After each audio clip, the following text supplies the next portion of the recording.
Celular. No. Auto 3.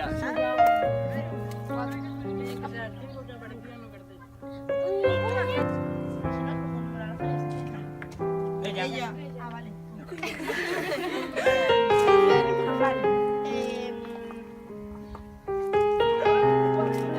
Que estás escondido.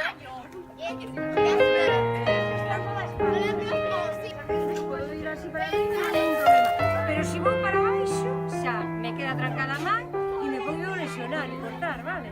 Entonces, claro, é unha característica desta planta que para identificar. Bueno, pues a ver. Adiós, Inés, adiós.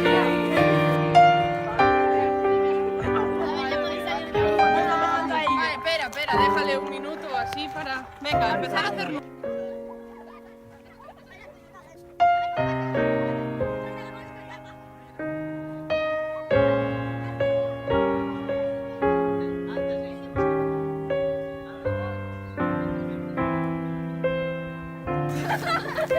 Porque sepamos directamente o que o abono en contacto ca raíz da planta, pois chegar aquí máis raíz, portanto é como estaríamos.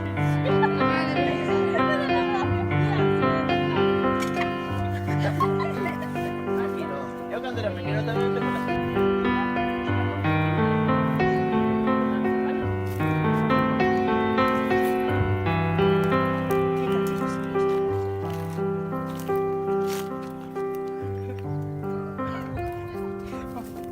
A ver, postureo sobre todo. Que hay que tener postureo. Jorge, colle aí, mejor. Se está marchando a terra, collela. Sí, tengo tanta fuerza, ¿eh? Non te esforza. Muy bien, no pasa nada.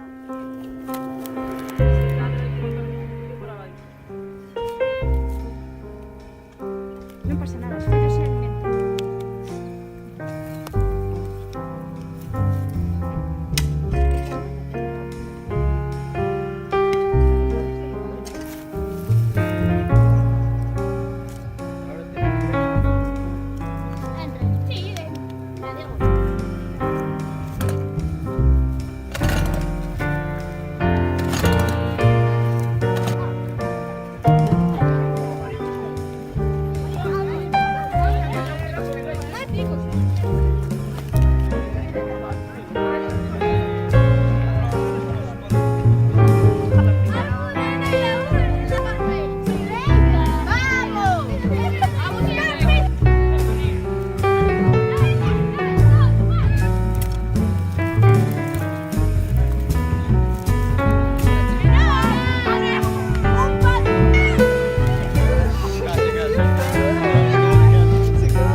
Eu levanto unha folla e o... Pues venga, ya, empezamos con el primero.